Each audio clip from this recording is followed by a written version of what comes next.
Come on, man. The NFL doing their job. 2 games tonight, 2 games next week. Tonight featuring the number one draft pick in one game and Mr. Monday Night Football in the other game.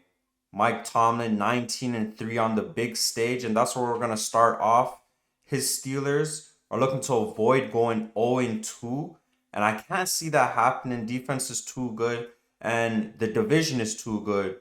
You go into in this division, unlikely you're gonna make the playoffs, and you have to look at their roster. They have the least talented quarterback, and their offense is probably the least talented also. But what's on their side is that Najee Harris has had two back-to-back straight 1,000 yard seasons, and whenever TJ Watt is healthy and in the lineup, the team is so good. So I probably would go with the Steelers in this game. Also because Amari Cooper injury is pretty big. Can Donovan Peoples Jones show that he can be wide receiver number one? He only had one reception last week, but he did go for over 800 last year, so he's definitely more than capable.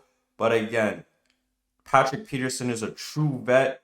He's going to be there trying to lock up. So I like the Steelers in this game. But the offensive coordinator, Matt Canada, he just needs to call up better plays for Kenny Pickett because they have some dogs at wide receiver. George Pickens, Allen Robinson. Yes, they're not the best route runners, but they are big physical dudes. And I think they're going to be a lot to handle for Denzel Ward. Yeah, Denzel did get the better of Jamar Chase last week.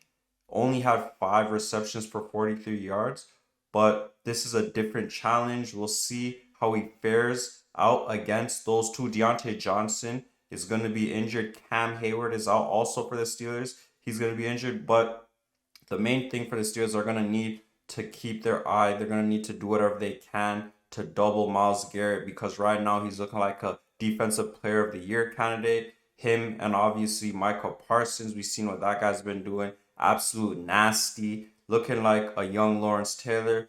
But let's not get too carried away too soon. We're only 2 weeks into the season. Kenny Pickett, obviously he struggled last week. We'll see if he can change it up and probably just go through his progressions a little bit more. Seemed like he was rushing things and got hit a lot, right? First few plays in that game, it seemed like he got slammed to the ground real hard. Not sure if he had a concussion or not. The Browns, Deshaun Watson, didn't look great, and I think he's the reason why Amari Cooper is injured. Let's be honest. There was a pass he could have threw it in front of Amari, but he threw behind him. And last week it was raining. Field was slick, and it seemed like Amari's ankles, his knee jammed up because he had to go back for the ball. And to me, that just has to do with bad footwork by Deshaun Watson and the chemistry. You have to have that chemistry with your receiver, know where he's going to go, so you have to know where to put the ball. On to the next game with the number one draft pick, Bryce Young.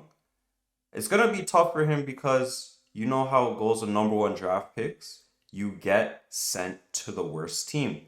So right now, on paper, probably the worst team in the NFC South, but he just needs to stick with it because if you go recently off the draft, these number one draft picks, Trevor Lawrence struggled year one, didn't make the playoffs. Joe Burrow struggled year one, didn't make the playoffs. So he just needs to stick with it again. And I seen that he wasn't forcing anything last week in his debut. And yeah, he doesn't have no number one receivers. Like he has Adam Thielen, but he's probably a wide receiver too. Jonathan Mingo, he's a rookie. DJ Chark, he's probably a wide receiver too. So he's gonna go through a lot of growing pains. And you have to look at the defenses in this division. They're solid.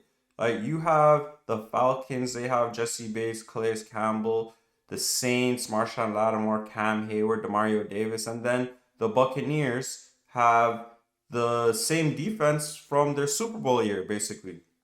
So yeah, Bryce Young, still great IQ.